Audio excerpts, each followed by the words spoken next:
ఈరోజు US Israel versus Iran లాగా ఉన్న సిచ్యువేషన్స్లో ఈ కంట్రీస్ అన్ని వాళ్ళల్లో వాళ్ళు ఒక బిగ్గెస్ట్ ఎనిమీ లాగా బయటికి పోర్ట్రేట్ అవుతున్నా కూడా 1970s ముందు సిచ్యువేషన్ కంప్లీట్ డిఫరెంట్గా ఉండేది.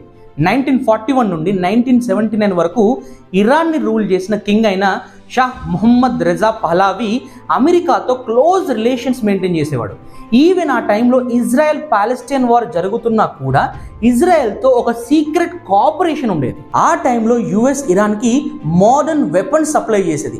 ఇరాన్ యుఎస్ ప్రైవేట్ ఆయిల్ కంపెనీస్కి తన కంట్రీలో యాక్సెస్ ఇచ్చేది. అప్పటి ఇరాన్లోని తెహరాన్ సిటీలో modern buildings, western dressing cultures, cinema లైఫ్తో ఆల్మోస్ట్ యూరోపియన్ సిటీ లాగా ఉండేది. ఇలాంటి టైంలోనే బ్యాక్గ్రౌండ్లో ఒక మేజర్ ఇన్సిడెంట్ జరిగింది. అదేంటంటే 1953లో యుఎస్ అండ్ యూకే వాళ్ళ యొక్క ఇంటెలిజెన్స్ ఏజెన్సీ సపోర్ట్తో ఇరానియన్ ప్రైమ్ మినిస్టర్ అయిన మొహమ్మద్ మోసాదెగ్ని పవర్ నుండి రిమూవ్ చేశారు. ఎందుకంటే ఆయన ఇరానియన్ ఆయిల్ని నేషనలైజ్ చేసి ఫారెన్ కంట్రీస్ ఆయిల్ డామినెన్స్ని తగ్గించడానికి ట్రై చేశాడు. దానివల్ల అమెరికా అండ్ బ్రిటన్కి ఇరాన్లో ఉన్న ఆయిల్ మీద కంట్రోల్ లాస్ అయ్యే సిచ్యువేషన్స్ క్రియేట్ అయ్యాయి. ఈ ఇన్సిడెంట్ తర్వాత చాలా ఇరానియన్స్కి యుఎస్ మీద strong anti western feeling start అయింది. 1970sకి వచ్చాక పబ్లిక్ ఫ్రస్ట్రేషన్ పెరిగిపోయింది. షహా రెజిమ్లో డెమోక్రసీ అనేది అస్సలకే లేదు. పొలిటికల్ డిసెంట్ని హార్ష్గా సప్రెస్ చేశారు. సవక్ అనే సీక్రెట్ పోలీస్ క్రియేట్ చేసి అపోజిషన్స్ లీడర్ని అరెస్ట్ చేసి టార్చర్ చేయడం స్టార్ట్ చేశారు. చాలా మంది ఇరానియన్స్కి షహా ఒక అమెరికన్ పప్పెట్ లాగా అనిపించాడు.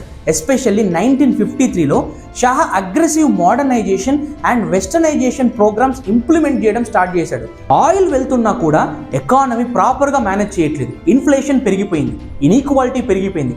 Bazar traders, middle class, rural migrants అందరికీ గవర్నమెంట్ మన ప్రాబ్లం ఇగ్నోర్ చేస్తుంది అనే ఫీలింగ్ క్రియేట్ అయిపోయింది. ఈ మొత్తం political repression, anti west anger, cultural disconnect, economy inequality కలిసి హ్యూజ్ పబ్లిక్ మూవ్మెంట్కి కారణమైంది.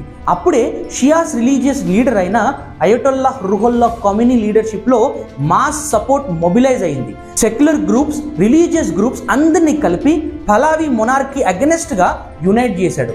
అదే 1979లో జరిగిన ఒక ఇస్లామిక్ రెవల్యూషన్. ఆ రెవల్యూషన్తో షా పవర్ నుండి రిమూవ్ అయ్యాడు. ఇరాన్ ఇస్లామిక్ రిపబ్లిక్గా మారింది. కానీ ఆ తరువాత యుఎస్ అండ్ ఇజ్రాయెల్తో ఎగ్జాక్ట్గా ఏం జరిగింది, అసలు ఈ రోజు ఇలాంటి సిచ్యువేషన్స్ వరకు డ్రాగ్ చేసిన అండ్ ట్రిగ్గర్ చేసిన ఇన్సిడెంట్ ఏంటి అనేది నెక్స్ట్ వీడియోలో చూద్దాం. అప్పటి వరకు ఫాలో అవ్వండి ద సోషల్ బుక్.